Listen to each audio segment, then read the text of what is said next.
Hello again, everyone. It's Gene with GTV. We're here in episode 6, and we have a special guest today. We have Coach Baz is with us, Coach Baz Alfred. He is the head coach at Jupiter Christian. Now, he's sort of homegrown in a sorts of that he played for Boca Raton High School back in the day. And he actually played under Coach Brian Dodds, who's kind of a local legend and still active with Park Vista. So after Boca Raton High School, Coach Baz went on to play college football at Muskingum University out of Ohio. Say that 3 times fast. Then he returned to Boca to start his football coaching career as an assistant coach back in 2007.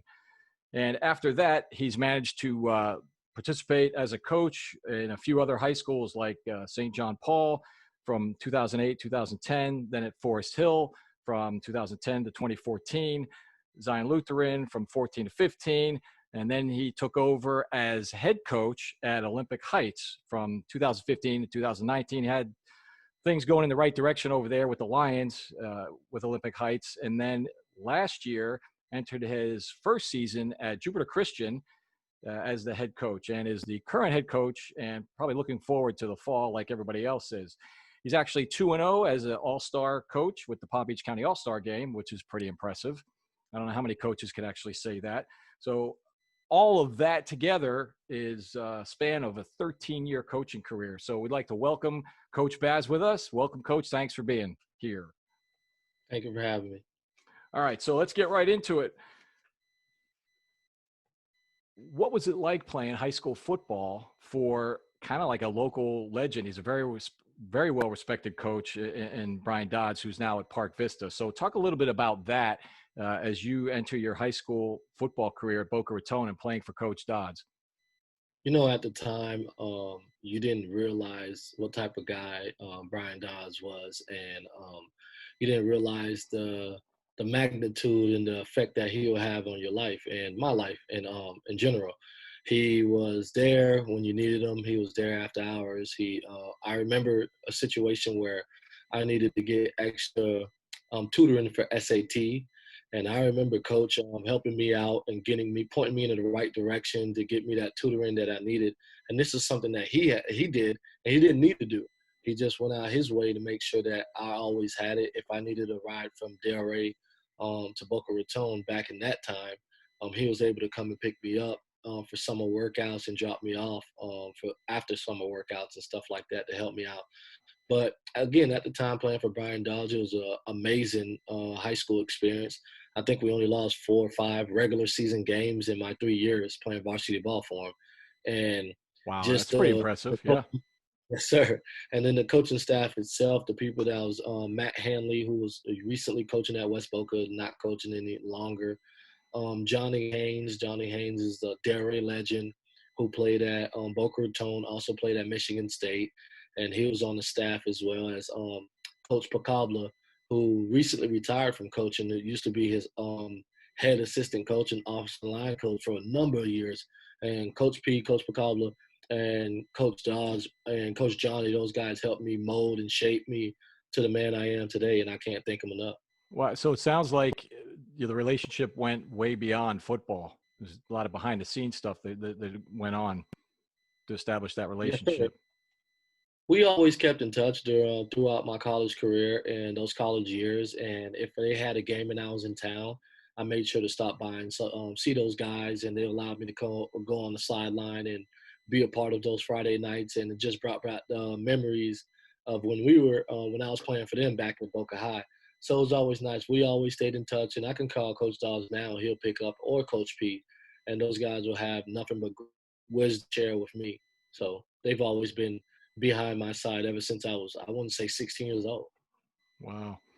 And we're going to actually come back to that because I understand that you coached against him a little while back early in your coaching career. So we'll get back to that one. But let's talk about, when did you realize that you wanted to play football in college? Was it previous to high school or as you developed through your high school career? Talk about that. No, Gene, I was what I would say I was a late bloomer when it came to football and athleticism and just being the what I wanted to be. I thought everyone grew up watching Jerry Rice, Deion Sanders, and all those guys, and I was a big Randy Moss fan. And I remember it had to be my junior year, summer, going into my senior year. Coach Dodds is from White House, a White Court or White House, Ohio, and he brought us up there to play his high school where he went, and we was doing a 7-on-7 tournament at Ohio State camp. This is something that he always did, and I remember that summer going up there. A buddy of mine's Mike Bully, and he and I were riding in the car, and we was talking about heading to the school to get in the 15 passenger vans, and I remember that summer Mike didn't know if he wanted to play college football, and neither did I. And I remember having a strong summer. Like, I was catching crazy passes, scoring touchdowns. And after that, I had a moment like, I think I could do this at the college level. And it was 17 years old in the summer. I never thought about college football like that. I always loved football, but I didn't think about it beyond high school. I didn't see it beyond high school. And Right. having the summer I had in those 7-on-7 tournaments, coming back home, I was excited for the season, and I started saying to myself, I think I could play at that level. And that's pretty much when it happened for me. Wow. I want to thank you for making me feel even older than I actually am, because I grew up watching guys like Drew Peterson, Lynn Swan, stalwart Mhm. Steelers are my favorite team, Bolitnikoff. So Yes, just sir. wow. Okay. Moving along, dating myself just a little bit. Um, So, what was the transition like moving from South Florida? We know how hot and humid it is. You can wear flip flops, shorts, and a tank top year round, and you're going to Ohio to play college football. So, the climate is very different. What was that transition like? Me being from Pennsylvania, I have my idea of what it's like. Let's hear from you. Extremely cold and difficult. Leaving home, being about 1,300 or 1,500 miles away from home. I remember when the process came back then, it wasn't a big hoopla about signing day. And I remember Hibbins Community College in Minnesota, and if I'm correct. And I was getting ready to sign with them. I was getting ready to sign and go to community college, and I said, you know what? I don't want to do all that shifting around. And Minnesota's even colder than Ohio.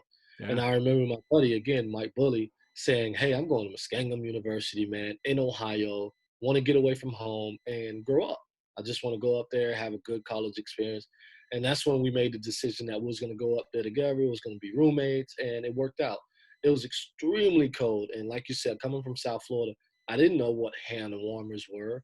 I didn't know what like sideline. They had those big old jackets, those big old coats. I didn't know anything about that, and I had to learn pretty fast. My first winter, first time seeing snow, I can remember practice and the flurries was coming down. Everyone was like, "Hey, they're going crazy because we're practicing in the snow." And I was like, "Hey, when are we getting out of here? Like, there's got to be something going on. It's too cold to be out here." And it was extremely difficult, but we adjusted.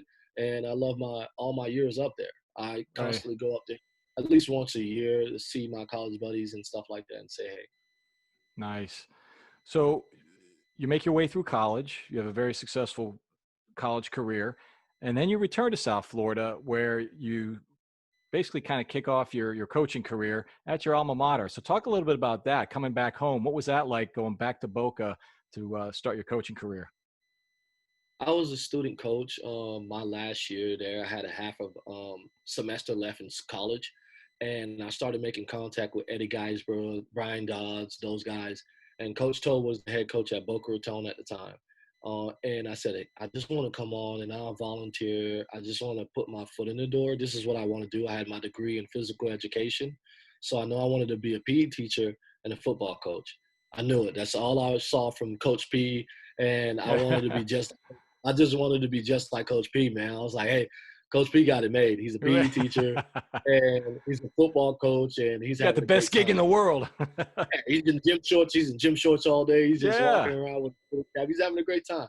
So when I reached out to Coach Geisbrook and he said I could come out, he put me on the staff as JV coach, and Chris Coquel allowed me to be the offensive coordinator that year in 2007, and that's where I launched my coaching career. I coached at Boca High for a year, and Chris Coquel got the head coaching job at St. John Paul, and he said, "Hey."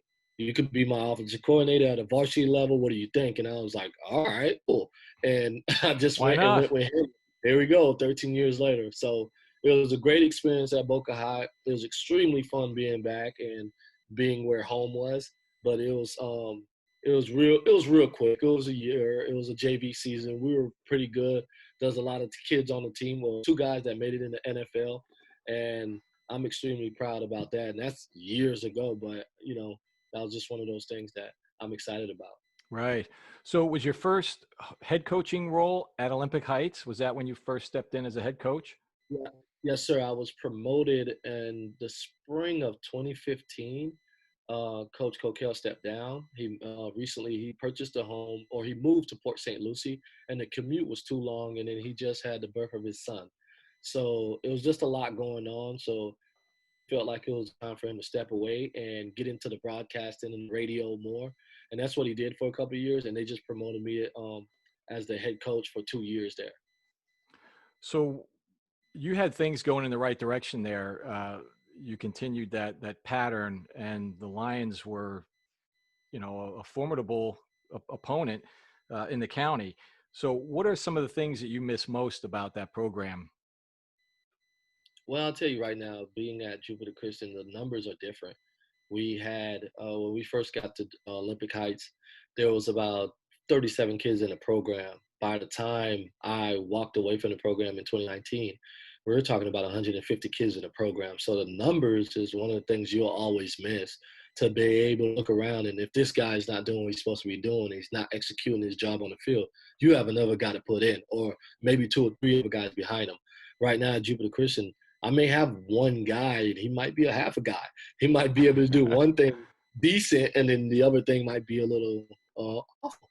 So for me, the numbers and the program itself, we got it to a point where it was a staple in Palm Beach County. And I will always say it was like the middle of the road program. You will always look at Olympic Heights and say we're gonna go 500. We always label it, we're gonna go 500. 6-4, 5-5, somewhere around there. We're hovering in that area, and those games could go any way, any direction. And that's not how we set it out to be. You want to win every game, but it Sure. just was for those years. We went 7-3 one year, and then we went 5-4, and then we went 5-5. So it was a middle of the road program. So I missed that, the acknowledgement from coaches and everything like that. They know, they remember, and we get a lot of respect for that, because we worked with what we had, and we turned that program to a middle of the road program that was on the cusp of. And I think they're still in a great place right now. They just need to get back to a few things, and they're still in good position. As far as coaching staff, were you able to put together? How is that working out? As far as picking your coaches, interviewing coaches, what was that process like? You were at Olympic Heights for a few years, and you make that move to a private school. Was that an easy transition, or was it a little difficult to fill those coaching spots? It's a lot difficult, because in public school, if you have three programs, you are awarded 10 stipends. And if you have two programs, I think it's 7 stipends. So it's easy to call someone and say, you're interested in coaching football, you have any experience, and I have a stipend for you. In private school, you have to work differently depending on how many kids come out. Everyone has an athletic fee, and depending on how many bodies are out there and actually playing the sport, it can fluctuate, and it can change the amount of money you have, and the amount of money you can get as a stipend for a coach. So it's extremely difficult. Some coaches, you're going to have to work around the numbers, and they're going to have to get paid by fundraising, and maybe from the booster club and different that. And you may, public school, they have the money up front. Hey, I have 10 stipends. Private school, I might say, hey, I have 3 stipends right now, but coach, hey, I'm going to have to pay you after the season. We'll raise the money from ticket sales and concession stands and stuff like that, and I'll have to pay you after the season. So all that stuff varies. Some private schools have it. They have a luxurious booster club that have the money, but we're Right. not built with that. I have what I have. I have a pot, and I have to divide it amongst my coaches. So I have to be smart about it and have to get out a certain. So it's quite a responsibility. Yeah. So after your first season, did you guys meet or exceed your expectations with the I Eagles? say I say on the field, we did not meet our expectations at all. Off the field, yes, sir. We have five guys that's going on to play collegiate football, and Nice. coming from the record we had, we went 1-9, and coming from the season, that's I mean, who's going to send five guys to college from a losing team that particular year last year? So I think off the field we had a lot of success, and we had an overall GPA of 3.1, 3.2 team GPA.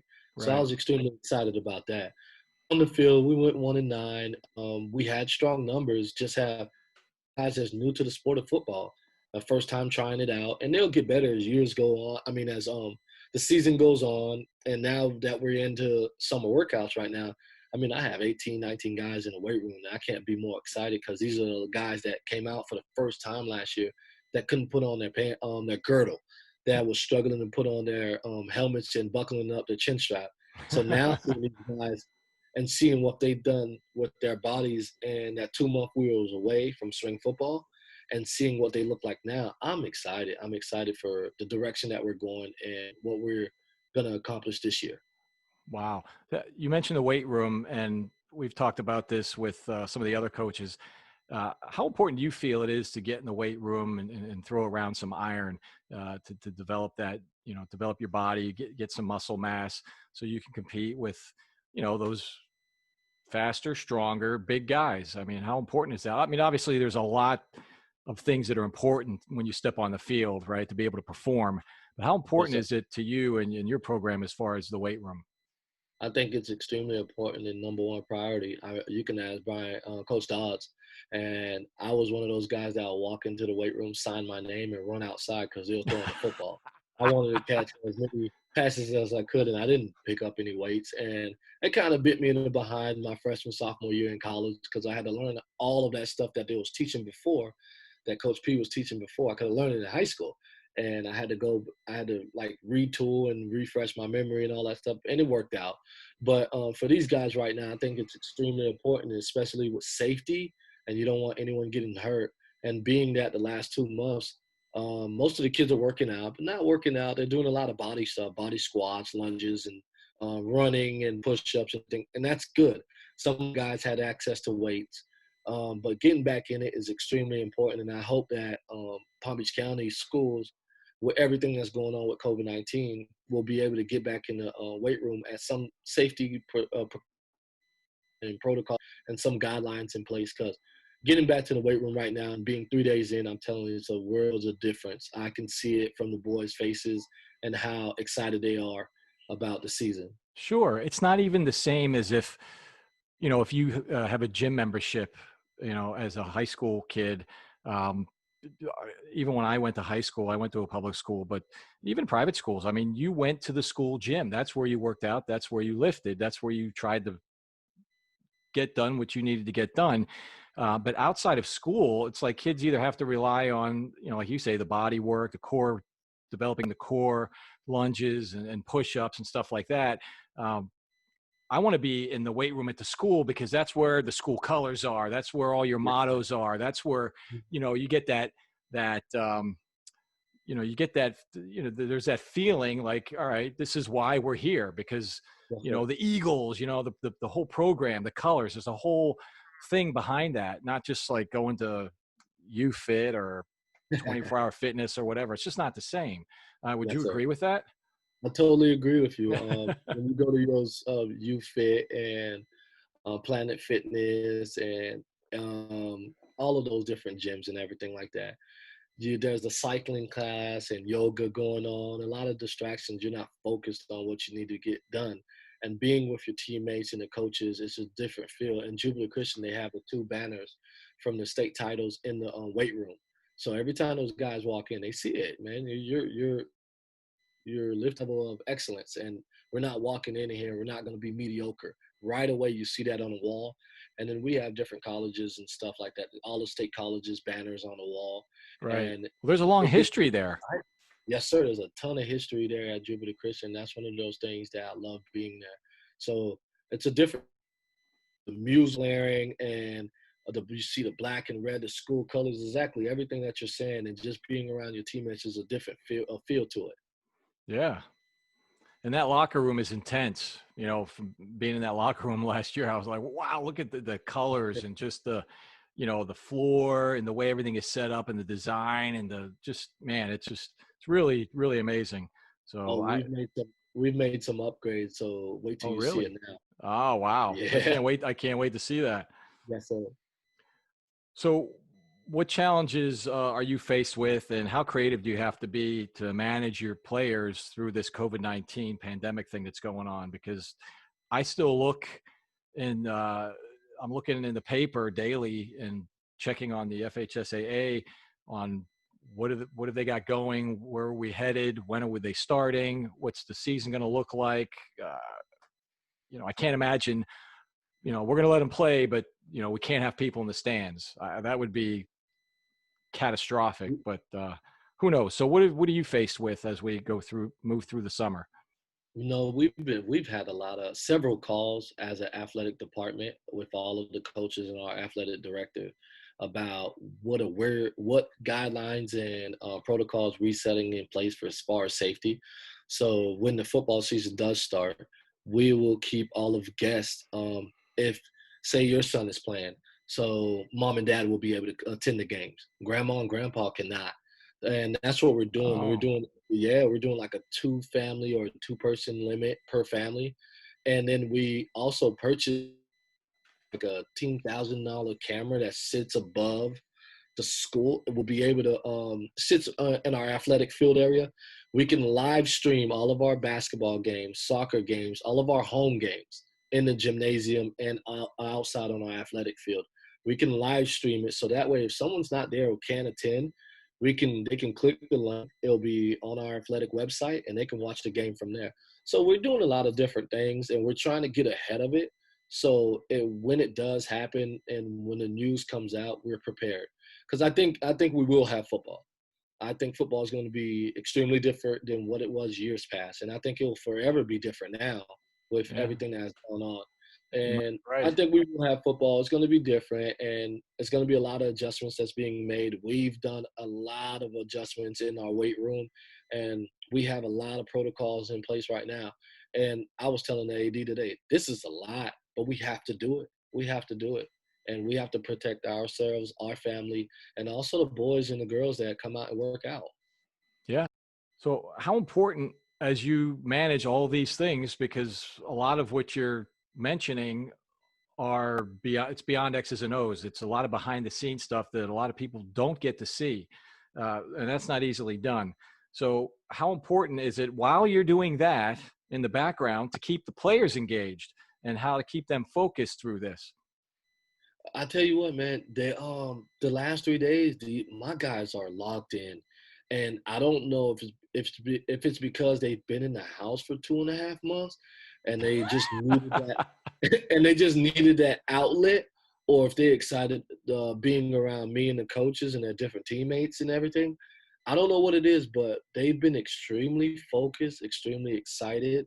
I can't say enough about their dedication and their hard work these past 3 days, and I'm excited for that. But I think they block out and they doing everything that they have to do, and they're doing. We have like a list of things that they have to do with in between workouts, and also in between any session. So right when they get there in the morning, I take their temperature at 8:30 in the morning, and then I give them the okay to go to the weight room. They have to wait outside of the weight room, and when I get there, because all the boys will get checked in, they'll have to immediately go and wash their hands. They can't touch anything. Go and wash their hands before we begin our workout. In between each session and when we switch and rotate, they have to go wash their hands again. And then we have a 30-minute break before we hit the field. We spray down and wipe down every single equipment in the weight room before the next group comes in. Right. So we've been doing a ton of stuff, but they've been extremely locked in, and I've been proud and happy for them for blocking everything out. Now it's still, but they know that we're there. We're getting a workout in. We have to be extra cautious, and we have to be smart about everything that we're doing and we're touching. And we encourage them to wear a mask if they want to and they need to. So that's been open also. None of them have. And some of them have, some of them not. But we are, as coaches, we are wearing masks, and Okay. we're just trying to make sure that everyone's being safe. That's it. That's excellent. Do you think that they're so locked in that it might be because they didn't have a spring? I mean, basically, spring football was a wash. So you don't realize what you have until it's gone, right? It's like we kind of take it for granted that it's always going to be there. And then poof, it's gone. No spring practice, no spring game. And if there were teams that were hosting their spring game, they lost out on a lot of revenue. I've talked about this with several of the coaches, and that was money that they were counting on to maybe replace uniforms that were worn. Knee pads were like a big thing too. That those seem to go missing, and they have to Every replace those every year. Yeah. So I was like, "What did you do with your knee pads?" I don't know. So, but could that be part of it? You think? Yes, to scale back what you said, Palm Beach Lakes has this incredible like a scrimmage that they put together every spring with like 30 teams that they Yeah. host, and I can only imagine the type of revenue that they bring in. And not having that this year, there you go with the everything that you said as far as equipment, and that's probably how they fund their entire program. But yes, I think that's a lot of to do with it. And a lot of those guys that's going into their senior year, they're probably thinking in their mind that this can be it. Yeah. If there is no season, then I never had a chance to get back out there. And some of these guys may not ever put on the pads ever again.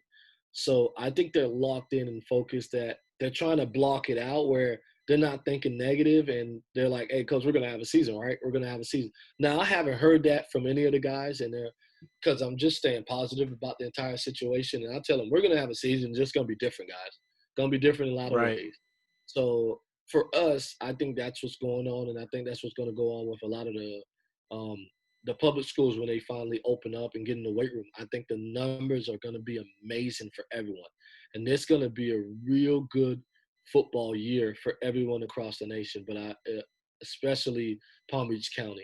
I know these guys are at home and they're itching. The coaches are itching, Yeah. and it's going to get back into it. It's going to be some great coaching going on, some great football going on, and I can't wait for it. Yeah. I think you're going to see a passion unlike anything we've seen in a long time because it was gone. It was basically taken away for the entire spring. So you miss it. And I think when they, like you said, when they come back, I think it's going to be an incredible scene. So you mentioned in the players. Let's talk a little bit about that. Who do you have? Like, I don't know if you were senior loaded, some holes that are going to need to be filled from player personnel that moved on to graduation, moving on to play college football. But who can we look at that's promising in the fall? And We had we had 14 seniors, so we had a lot of guys that walk, that's going on with their college career. 5 guys, and then we have some guys that's going on and just attended FAU as a student or Florida State, which is I'm extremely happy for. But some of the names to throw out there is Ryan Peterson, our Mike linebacker, finished the season with right around 120 something tackles. He's nice. coming back for his senior year. He's gaining some college from some NAIA schools. We have 2 young defensive backs, Jamar Floridor and Brian LaFrance, who has packed on about 7 to 10 pounds. They're going to be juniors, so I look for them to go in and be a force this season. And also, we have a transfer quarterback and Carson Whiner from Benjamin School, and he's kind of been waiting his turn right now. And he's been looking good. He's been looking amazing in workouts and stuff like that. So I'm excited to see him play. Nice. Where were you hit hardest as far as positions? I would Was it in the say, line, the trenches? Was it the kicking game? Talk a little bit about some of the areas that you have to look at filling.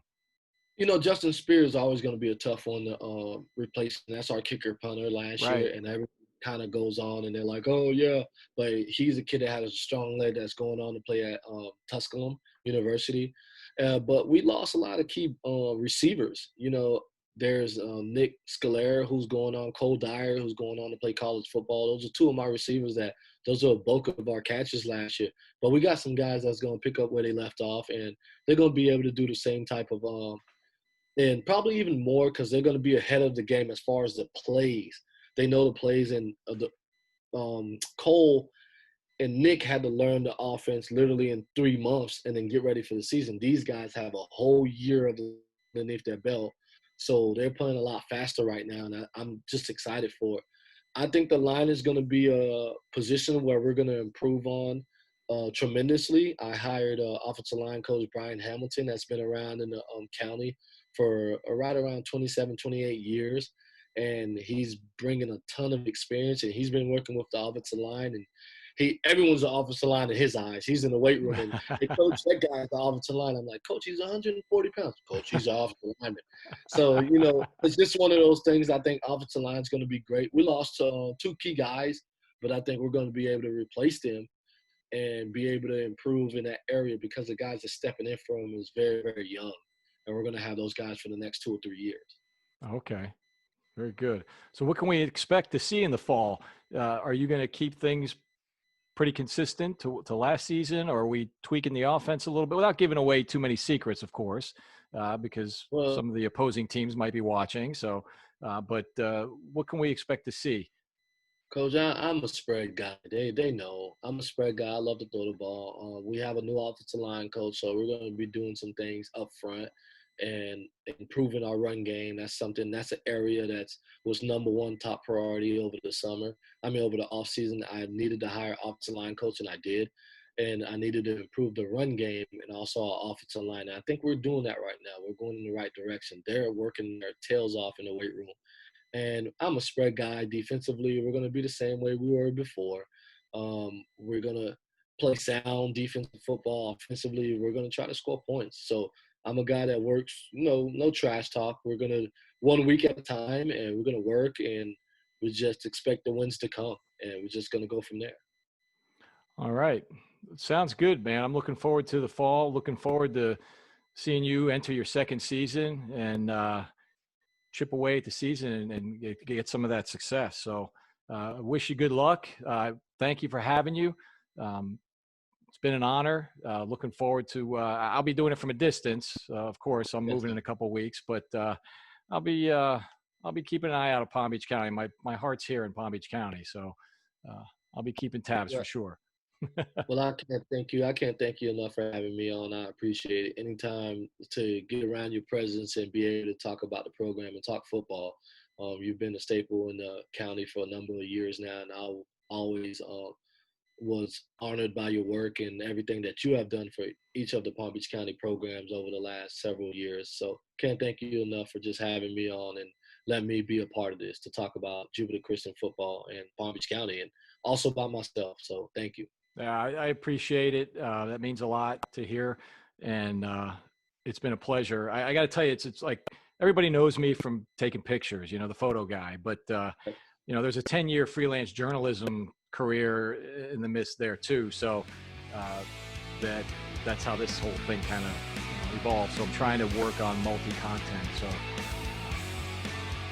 we'll see. But it was a pleasure. It was an honor. And appreciate everything you're doing for the kids and the community. It's awesome, and looking forward to the fall. Thanks, Coach. Thank you for having me again. Take care. Be safe.